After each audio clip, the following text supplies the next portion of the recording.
Savitri silks చేనేత వస్త్రాల అద్భుత ప్రపంచం. సంప్రదాయం స్టైల్ ఒకే చోట.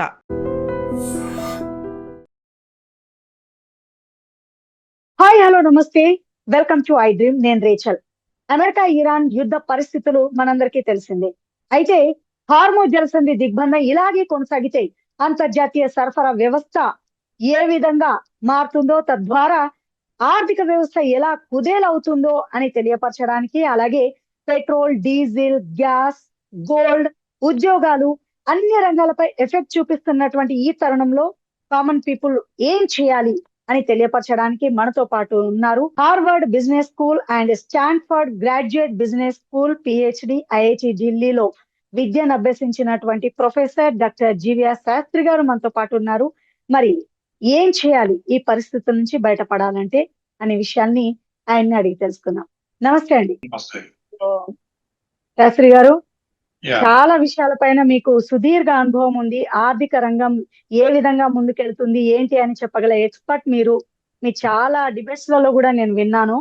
ఇప్పుడు ఉన్నటువంటి ఈ సిచ్యువేషన్ లో అమెరికా ఇరాన్ యుద్ధం ఏదైతే కొనసాగుతుందో దీనిపైన ఒక కామన్ మ్యాన్ అయితే చాలా ప్రాబ్లం ఫేస్ చేస్తూ ఉన్నాడు. అంటే రెండు ఇష్యూస్ అమ్మా. మనది ఏంటంటే, ఒకటి మార్పు చెందుతున్న ఆర్థిక వ్యవస్థ, రెండోది ఏంటంటే ఆర్టిఫిషియల్ ఇంటెలిజెన్స్ ప్రభావం, మూడోది యుద్ధం.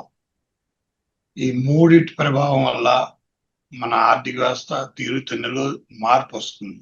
మనదే కాదు, ప్రపంచంలో ఉన్న అన్ని దేశాల్లోనూ మార్పు వస్తుంది. ఈ ఒడిదుడుకులు మనకు వస్తాయి. అవి వస్తాయి, కొంతమందికి తట్టుకునే స్థితి దాకా వస్తాయి, కొంతమందికి తట్టుకోలేని స్థితి దాకా కూడా రావచ్చు. అంచేత ఇందులో ఏది ఇంపార్టెంట్ అనేది చెప్పలేం. ఎందుకంటే హార్మోజ్ ని అమెరికా చేయడం కూడా కరెక్ట్ కాదు. హార్మోజ్ ని వాళ్ళు బ్లాకేట్ చేయడం వాళ్ళకి సంబంధం లేదు. వాళ్ళకి అసలు అంత అవసరం లేదు. ఇది కూర్చుని పరిష్కరించుకోవాల్సిన సమస్యని ఇంతవరకు తీసుకురావడం, ప్రపంచ దేశాలన్నిటికీ ఆర్థిక వ్యవస్థల మీద పునాదులు కదిలిపోవడం, ఎన్నడూ లేనిది కొరియా మార్కెట్ ఆల్మోస్ట్ 23% పడిపోవడం, జపనీస్ మార్కెట్ పడిపోవడం, మన మార్కెట్స్ పడిపోవడం. సో ఇదేంటంటే ఒక స్టేబుల్ గా ఒక ఏనుగులాగా వెళ్తుంటాయి. ఏనుగు అనేది వెళ్ళాలి, అది ఎక్కడ కూర్చోకూడదు. ఒకవేళ ఏనుగు పడిపోతే ఇంకో ఏనుగు వచ్చి ఇంకో ఆ ఏనుగులు లేపలేదు. అదే ఆర్థిక వ్యవస్థ. సో మనలాంటి ఆర్థిక వ్యవస్థ చాలా విచక్షణంగా ఉంటుంది, విలక్షణంగా ఉంటుంది. ఎందుకంటే మనం ఎన్నుకున్న ఆర్థిక వ్యవస్థ అటువంటి. మనం ఎన్నుకున్న ఆర్థిక వ్యవస్థ మిశ్రమ ఆర్థిక వ్యవస్థ. మన క్యాపిటలిస్టిక్ ఎకానమీ, సోషలిస్టిక్ ఎకానమీ కాదు, అది మిశ్ర ఎకానమీ, మిశ్రమ ఆర్థిక వ్యవస్థ. ఆ మిశ్రమ ఆర్థిక వ్యవస్థ వల్ల మనకు వచ్చే సమస్యలు చాలా ఉంటాయి. ఎందుకంటే మనం సిస్టమేటిక్ గా ఏది సప్లై చైన్ మేనేజ్మెంట్ లో మనం కరెక్ట్ గా దాన్ని డిఫైన్ చేసుకోలేకపోయాం. 150 కోట్ల మంది జనాభాకి వెళ్ళిపోయినా కూడా మనం జనాభా లెక్కలు సరి చేసుకోలేకపోయాం. 1971లో జనాభా లెక్కలు చేశారు, తర్వాత జనాభా లెక్కలు చేయలేదు. 2026కి వచ్చేసాం. అప్పుల మాట అంటారా, 200 లక్షల కోట్లు దాటిపోయినాయి. ప్రతి ప్రభుత్వం పెద్ద పెద్ద కౌరులు చెప్తుంది, కానీ ఏ ప్రభుత్వం ఆర్థిక స్తోమత లేదు. అది ఏ ప్రభుత్వం అయినా సరే, రాష్ట్ర ప్రభుత్వం అయినా సరే, కేంద్ర ప్రభుత్వం అయినా సరే. కేంద్ర ప్రభుత్వం దగ్గర ఉన్న $700 బిలియన్ ఎంతకాలం అనేది చెప్పలేదు. ఎందుకంటే మనకి ఇప్పుడు డెఫిసిట్ ఏంటంటే మెయిన్ సప్లై లేదు, డిమాండ్ మ్యాసివ్ అక్యూట్ షార్టేజ్ అవుతుంది. అది లేకుండా జరగాలని అది కోరుకోవాలి మనం. ఎందుకంటే హార్మోజ్ లో ఇప్పుడు కూడా సెకండ్ రౌండ్ డిస్కషన్స్ అవుతున్నాయి. మరి అది ట్రంప్ ఏ రకంగా తీసుకెళ్తాడు, ఇరాన్ కొత్త కండిషన్ ఏంటంటే మనం న్యూక్లియర్ డిస్కషన్స్ తర్వాత మాట్లాడుకుందాం, ముందు హార్మోజ్ ని ఓపెన్ చేద్దాం, ప్రపంచ ఆర్థిక వ్యవస్థ ఇబ్బంది పడుతుంది అని ఒక ఇరాన్ సానుకూలంగా స్పందించిన అదొక మంచి వ్యవహారంగా మనం చూడొచ్చు. హార్మోజ్ జలసంధి దిగ్బంధంలో ఇలాగే కంటిన్యూ అవుతే సరఫరా వ్యవస్థపై ఖచ్చితంగా ఎఫెక్ట్ పడుతుంది. దానివల్ల రేట్స్ కూడా అమాంతం పెరిగిపోతాయి. పెట్రోల్ కానివ్వండి, డీజిల్ కానివ్వండి, వీటి విషయానికి వస్తే ఎట్లా ఉంటుంది సిచ్యువేషన్? మన ఆర్థిక వ్యవస్థ కనుక ఆ రకంగా జరిగితే మనకి డీజిల్, పెట్రోల్ లో కొరత కనుక మ్యాసివ్ అయిపోతాయి, అక్యూట్ అయిపోతాయి. అది 3 స్టేజ్లో ఉంటుంది. ఒకటి ఏంటంటే పరివర్తన స్టేజ్, రెండోది ఏంటంటే డిక్లైనింగ్ స్టేజ్, 3 డిజాస్టర్ స్టేజ్. పరివర్తన మనం దాటిపోయాం, డిక్లైనింగ్ లో ఉన్నాం. డిజాస్టర్కి వెళ్ళవా అనేది మనకి హార్మోజ్ జలసంధి మీద ఇరాన్ అమెరికా మధ్య జరిగే వాళ్ళిద్దరి మధ్య జరిగే విధి విధానాల మీద ఆధారపడింది. మనం మన కనుక షిప్పులు ప్రాంప్ట్ గా రాకపోతే, మన దగ్గర ఉన్న ఆయిల్ నిల్వలు కనుక కరెక్ట్ గా ఇది అవ్వకపోతే, దాంతో మన దగ్గర ఉన్న ఆయిల్ నిల్వలు 53 రోజులకే ఉంటాయి. 32 రోజులు 33 రోజులు మనం ఆర్మీకి ఇచ్చేయాలి. ఆర్మీ వాళ్ళకి ఉంటాయి, కథమాలన్నీ మనకు ఉంటాయి. అది ఎంతవరకు ఉన్నాయి అనేది కూడా మనకు తెలియదు. సో అది ప్రభుత్వం మేనేజ్ చేయవలసి ఉంటుంది. మంచిగా ఒకవేళ డిక్లైనింగ్ స్టేజ్ నుండి డిజాస్టర్ స్టేజ్ లోకి వెళ్తే మొత్తం ప్రభుత్వాలన్నీ దివాలా తీసేస్తాయి. ఇందులో డౌట్ లేదు. నిజంగా డీజిల్ పెట్రోల్ రేట్లు పెరుగుతాయంటారా? పెరిగితే ఎంత పెరిగే ఛాన్సెస్ ఉన్నాయి? అంటే వాస్తవమే అంటే మరి నాకు తెలుసున్న పరిజ్ఞానం ప్రకారం వాస్తవమే అని అనుకోవాలి. ఎందుకంటే ప్రభుత్వం ఆ కంపెనీలకి వ్యాట్ సౌకర్యంలో వాళ్ళకి ఒక వెసులుబాటు కల్పించింది. ఆ వెసులుబాటుని కూడా తీసుకున్నా కూడా నష్టం వస్తుంది అంటే దాన్ని వాళ్ళు భరించలేని పరిస్థితి వస్తుంది. సో డెఫినెట్ గా అది ప్రజలకి వరకు వేసేస్తారు. నేను మొదటి నుంచి చెప్తూ వచ్చాను, ఈ పాలసీ కరెక్ట్ కాదు, ఇది సప్లై డిమాండ్ పాలసీ కాదు, దీని మీద పూర్తిగా చర్చ జరగాలి, దీన్ని కరెక్ట్ గా ఒక విధానంగా పెట్టాలి. అది చేయక ఏంటంటే తప్పు చేస్తున్నారు. ఇదేంటంటే అది దారుణమైన తప్పు ఏంటంటే మనం ఎప్పుడు ఆలోచించిన విషయం ఏంటంటే వాళ్ళతో మనం ఇచ్చేస్తున్నాం. ఏంటి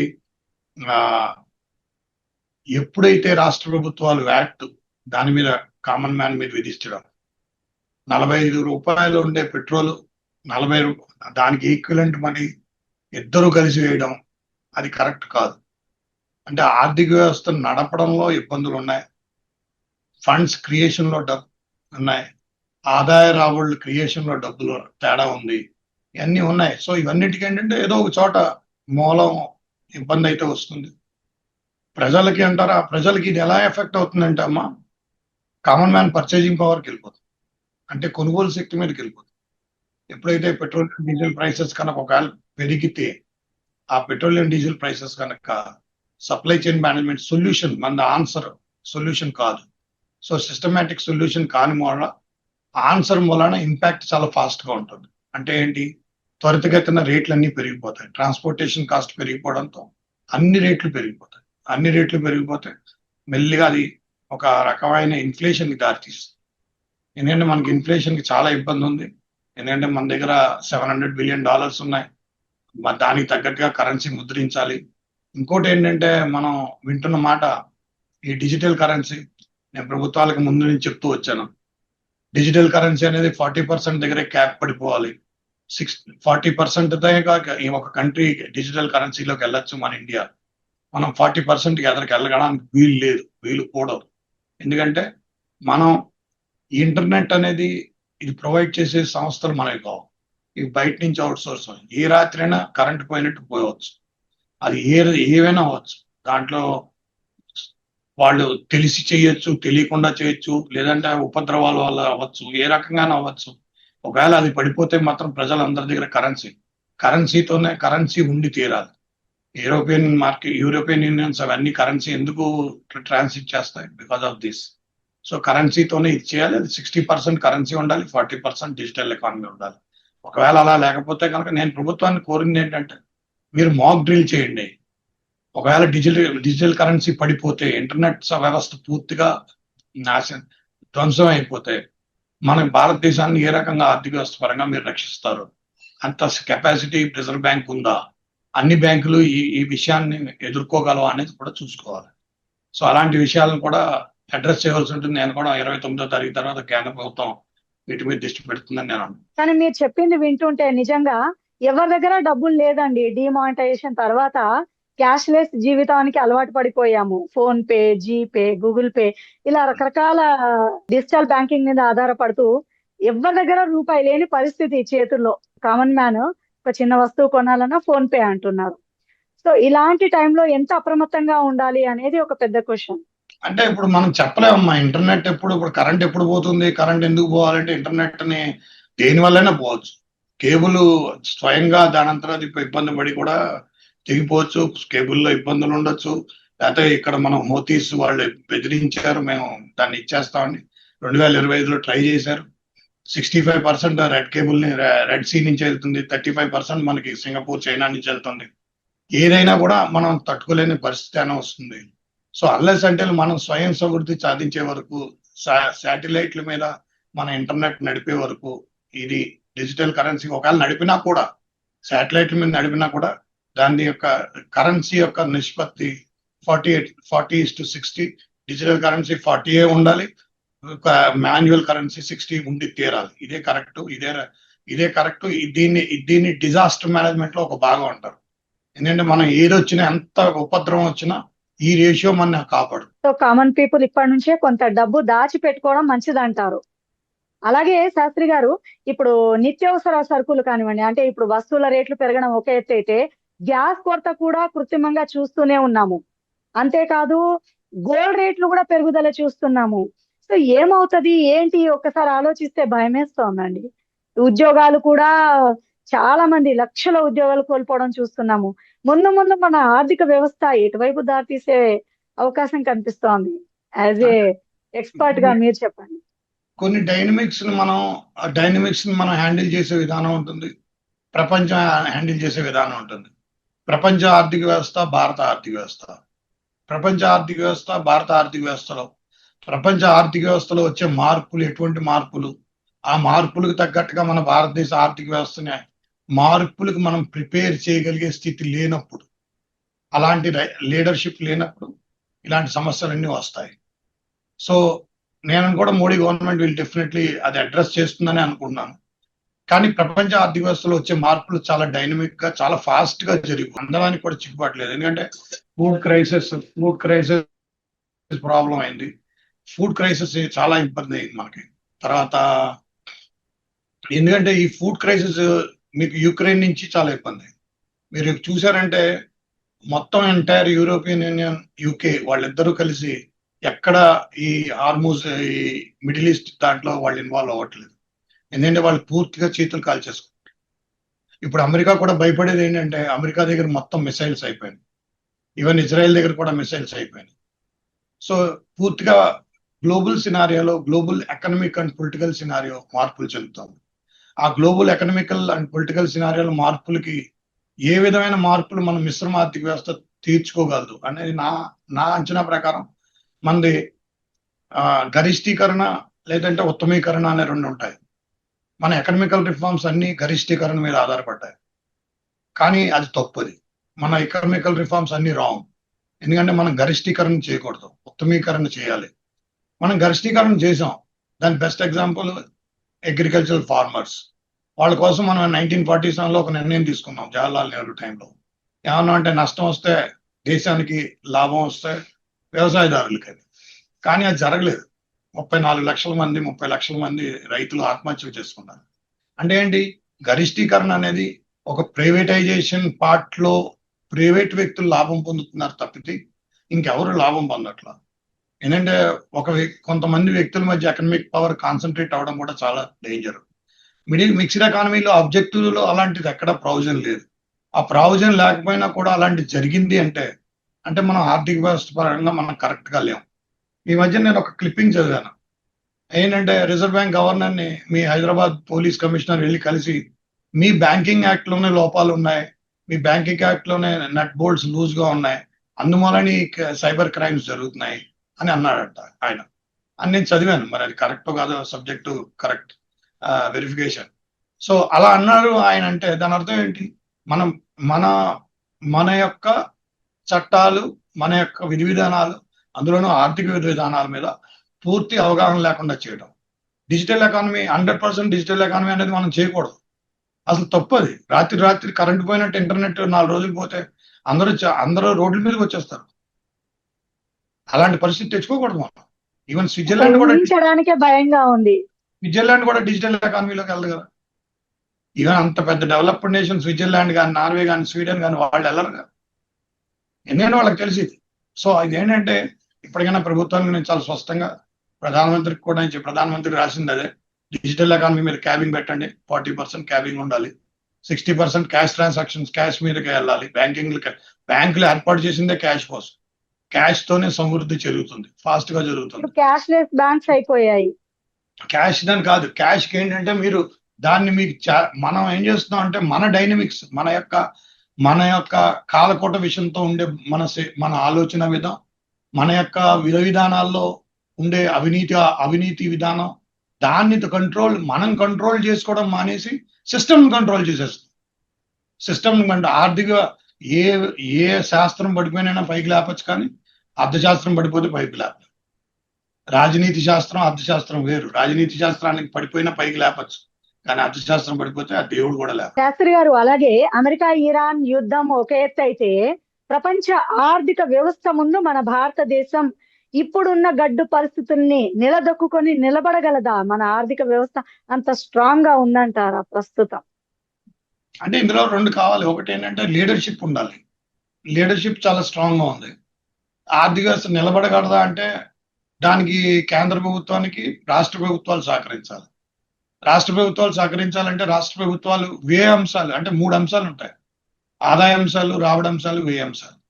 వ్యయ అంశాల మీద వాళ్ళు దృష్టిని కేంద్రీకరించాలి. వాళ్ళు ఖర్చు పెట్టే ప్రతి రూపాయిని తగ్గించేయాలి. మేము రూపాయి ఖర్చు పెడుతున్నాం అంటే 90 పైసలు ఖర్చు పెట్టకుండా 10 పైసలతోనే వాళ్ళు గవర్నెన్స్ నడపాలి. అది వాళ్ళు నేర్చుకోవాలి. ఇది సాధ్యమవుతుందా శాస్త్రి గారు? సాధ్యం. ఇప్పుడు కేరళ చీఫ్ మినిస్టర్ 3 కార్లు వెళ్తాడు, 100 కార్లు వెళ్ళడు. ఎందుకు? ఈ చీఫ్ మినిస్టర్ అంటే 10 కార్లు వెళ్ళాలి, 200 మంది ఉండాలి. ఎందుకు? దేనికి ఇది? మీ ఇంతమంది సెక్యూరిటీ దేనికి ఇది? ఇవన్నీ మీరు ఆలోచించాలి. అవసరాన్ని బట్టి ఖర్చు పెట్టాలి అంటారు. అనవసర ఖర్చులు అరికట్టాలి. అవసరానికి ఖర్చులు కాదమ్మా. రూపాయి, ఇప్పుడు గవర్నమెంట్ రూపాయి ఖర్చు పెడుతుందంటే 90 పైసలు మీరు తగ్గించండి. అంటే అంత మీకు జ్ఞానం, నాలెడ్జ్, విజ్డమ్ ఉండాలి. ఆర్థిక వ్యవస్థ మీద పూర్తి అవగాహన ఉండాలి. మీ ఫైనాన్స్ మినిస్టర్లు ఆర్థికవేత్తలు అయి ఉండాలి. వాళ్ళు కరెక్ట్ గా మొత్తం అంతా గాడిలో పెడతారు. వాళ్ళనే తీసుకోండి. ఆర్థికవేత్తల్ని స్టేట్ ఫైనాన్స్ మినిస్టర్స్ గా పెట్టుకోండి. ఆర్థికవేత్తలు తప్పితే వేరే వాళ్ళని పెట్టుకోకండి. ఇదేంటంటే ప్రజల యొక్క ఆర్థిక వ్యవస్థ. మీరు అంతసేపు ఎక్కువసేపు నిలబడలేరు. ఆర్థిక వ్యవస్థ ముందు నేపాల్లో చూసాం, 52 పార్టీలు అరగంటలో తాళం వేసేశారు. అందరూ పారిపోయారు నేపాల్ నుంచి. సో అంచేత నేను చెప్పేది ఏంటంటే ఆర్థిక వ్యవస్థ ముందు ఎవరు ఇచ్చేయడం అనేది కరెక్ట్ కాదు. రాష్ట్ర ప్రభుత్వాలు ఈ విషయాన్ని అర్థం చేసుకుని ఒక ఎక్స్పర్ట్స్ కమిటీని వేసుకుని ఏమే ఎక్స్పెండిచర్ ఎంతంత తగ్గించుకోవాలి, మొత్తం రివిజిట్ చేసి ఎక్స్పెండిచర్ మొత్తం రివిజిట్ చేసుకుని కొన్ని క్యాపిటల్ ఎక్స్పెండిచర్స్ ని మనం ఏమైనా తగ్గించుకోగలమా అనేది కూడా చూసుకోవాలి. చాలా విషయాల మీద అవగాహన ఉండాలి. అవగాహన లేకుండా చేసేస్తాం. మీకు కొత్త ఆదాయ వనరులను ఎత్తుక్కోవాలి. డీప్ సీ ఫిషింగ్ ఉంది, డీప్ సీ ఏంటంటే ఇప్పుడు మీరు చెప్పింది వింటుంటే లోపభూయిష్టమైనటువంటి ఆర్థిక వ్యవస్థ మనలో ఉంది అని చెప్తున్నారు కదా. అది ఉందని అందరికీ తెలుసు. మనకి ఇప్పుడు తెలియడం ఏంటి? అందరికీ తెలుసమ్మా. ఇప్పుడు నువ్వు దీనివల్లే కదా ఒక కామన్ మ్యాన్ పైన ఇంత భారం పడుతోంది. అవును, అది మరి అది ప్రజలకి అది అర్థం అవట్లేదు కదా. ఇప్పుడు నేను తమిళనాడులో ఒక విజయ్ అని ఉన్నాడు. ఆయన సినిమా అతను వచ్చి నేను బంగారం ఇస్తాను, ఇది ఇస్తాను, అది ఇస్తాను. ఎవడబ్బా సొమ్మని 11 లక్షలు, 22 లక్షలు 5 ఏళ్లలో డిఎంకే గవర్నమెంట్ 22 లక్షల కోట్లు అప్పు చేసింది. 22 ఎవరు ఇస్తారు? ఎవరు తీరుస్తారు? మొత్తం బడ్జెట్ అంతా 22 లక్షల మీద నడిపింది. ఏంటి డెవలప్మెంట్? మమతా బెనర్జీ 32 లక్షల కోట్లు ఖర్చు పెట్టింది 15 ఏళ్లలో. ఏం జరిగింది? ఏం లేదు. సో దాని అర్థం ఏంటంటే ప్రభుత్వాలు ప్రజలకు తెలియవలసింది ఏంటంటే ప్రజలు తెలుసుకోవాలి. ఇంకా తెలుసుకునే టైం వచ్చేసింది. ఏదో మేము పరిగెడతాం, వాళ్ళ వెనకాల పరిగెడతాం, వీళ్ళ వెనకాల. మీ వెనకాల పరిగెట్టేట్టు చేయండి. మీ వెనకాల వాళ్ళు పరిగెత్తాలి, మీరు పరిగెత్తకూడదు. మీ ఇంటికి రావాలి, మీతో మాట్లాడాలి. అలాంటి ఆర్థిక వ్యవస్థ కావాలనుకుంటే మీరు ఆ లీడర్ అనుకునేవాడు దగ్గరికి ప్రజలు వెళ్ళవలసిన అవసరం లేదు. లీడర్ అనేవాడి ప్రజల దగ్గరికి వస్తాడు. లీడర్ ప్రజల దగ్గరికి రావాలి. మీరు వాళ్ళ వెనకాల పరిగెత్తద్దు. మీరే ఆలోచించండి. ఎటువంటి సిచ్యువేషన్, అప్పులు ఎంత, మీకు సింపుల్ గా ప్రతి కుటుంబం యొక్క ఆర్థిక వ్యవస్థ అయినా సరే, సమాజం యొక్క ఆర్థిక వ్యవస్థ అయినా, ఒక పల్లెటూరు ఆర్థిక వ్యవస్థ అయినా, పట్టణ ఆర్థిక వ్యవస్థ అయినా, ఏదైనా ఆర్థిక వ్యవస్థ ఏదైనా నడపాల్సిందే. నడపకుండా మాత్రం సార్. సో డెఫినెట్ గా ముందు ఫ్యూచర్ లో భయంకరమైన సిచ్యువేషన్స్ వచ్చే ఛాన్సెస్ ఉన్నాయి. కామన్ పీపుల్ అయితే అప్రమత్తంగా ఉండాలని చెప్తుంది. ఆ ఛాన్సెస్ ఉన్నాయని ఆర్థిక వ్యవస్థ ఇంటేనే అది. మనం కనుక సరిగ్గా నడుపుకోవటం, మన ఇల్లుని ఇష్టం వచ్చినట్టు నడుపుకుంటే మన ఇల్లు ఏ రకంగా నడుస్తుందో అదే రకంగా రాష్ట్రం నడుస్తుంది, అదే రకంగా దేశం నడుస్తుంది. ఇది సింపుల్. ఇదేం ఫండమెంటల్. ఇది చాలా చాలా క్రూషియల్. ఆర్థిక వ్యవస్థ అనేది ఎకనామిక్స్. Economics is mathematics. చాలా ఇప్పుడు చాలా మంది శాస్త్రి గారు చాలా మంది ఇప్పుడు గోల్డ్ ని కూడా సేవ్ చేసుకుంటున్నారు. ఆ అవేర్నెస్ కూడా వచ్చేసింది. అయినా మనము దీని నుంచి బయటపడలేమా? ఇప్పుడు గోల్డ్ అనేది gold precious metal, yellow metal అనేది ఏంటంటే కొంతమంది కంట్రీస్ వాటిని సబ్స్టిట్యూట్ గా భావిస్తాయి కరెన్సీకి. మనం అనుకుంటే మనం కూడా ఈ రిజర్వ్ బ్యాంక్ ఆఫ్ ఇండియా వాళ్ళు నోట్స్ ప్రింట్ చేస్తారు 115:85. 85 గోల్డ్ రిజర్వ్స్ ఉండాలి, 115 ఫారెన్ ఎక్స్చేంజ్ రిజర్వ్స్ ఉండాలి. ఆ రెండింటి మీద అంత రిజర్వ్స్ ఉంటేనే వాళ్ళు క్యాష్ ప్రింట్ చేస్తారు. ఆ క్యాష్ ప్రింట్ చేసి మన భారతదేశంలో వదులుతారు. అందుకని మీకు 500 నోట్ మీద రాసి ఉంటుంది ఏమంటే pay the bearer of this, ఇది కనుక మీకు చెల్లకపోతే నాకు ఇచ్చేస్తే నేను మీకు 500 తిరిగి ఇచ్చేస్తాను. 500 వాల్యూ అయిన కరెన్సీ కానీ గోల్డ్ కానీ ఇస్తాను. అదే అనమాట దాని అర్థం. అది సో అదేంటంటే ఈ ఇన్ఫ్లేషన్ ఏ రకంగా వెళ్తుంది నేను చెప్పాను కదా, 3 అంశాలు. ఆర్టిఫిషియల్ ఇంటెలిజెన్స్ డ్రైవ్ చేస్తుంది, హార్మోజ్ పెట్రోలియం ప్రొడక్ట్స్ ఏ రకంగా వెళ్తుంది, ప్రపంచ ఆర్థిక వ్యవస్థ డైనమిక్స్ ఏ రకంగా మారిపోతాయి. ఈ 3 విషయాల మీద భారతదేశ ఆర్థిక వ్యవస్థ మనుగడ నిలబడదు. దాన్ని ఎంత జాగ్రత్తగా మనం, ఎందుకంటే మన చేరెళ్ళి గులాబీ ముళ్ళ మీద పడింది. చేరెళ్ళి గులాబీ ముళ్ళ మీద పడితే గట్టిగా లాగితే చిరిగిపోతుంది. చాలా ప్రజలందరికీ అర్థం అవ్వాలి. ప్రజలు చాలా జాగ్రత్తగా ప్రభుత్వానికి, ప్రత్యేకంగా ప్రభుత్వాలకి మీ ఖర్చులు మొత్తం రూపాయికి పావలా 20 పైసలు 30 పైసలు చప్పించి 60-70 పైసలు సేవ్ చేసే పరిస్థితి తెచ్చుకోండి, తీసుకురావాల్సిందే. అలాంటి పరిస్థితి మనం తెచ్చుకోవాలి. ప్రజల మీద కష్టం పడేయకుండా చూడండి. ప్రజల మీద కష్టం రాకూడదు. ప్రజల మీద కష్టం రాకూడదంటే వాళ్ళ కొనుగోలు శక్తిని సస్టైన్ చేయాలి. వాళ్ళ కొనుగోలు శక్తిని సస్టైన్ చేయాలంటే మీరు మీ ఖర్చులు తగ్గించుకోవాలి. వాళ్ళకి వ్యాట్లు అవి వేయకండి. మీకు నెలకి మీరు 30 లీటర్లు వాడతారు, మీకు 4 లీటర్లో 3 లీటర్లో వచ్చింది అనుకోండి, మీరు కారు తీస్తారా తీరనేది మీకు ఆలోచన. చాలా చక్కగా తెలియపరిచారు జీవీఆర్ శాస్త్రి గారు. నిజంగా కామన్ పీపుల్ అప్రమత్తంగా ఉండాల్సిన టైం వచ్చేసింది. థ్యాంక్ యూ సో మచ్ అండి.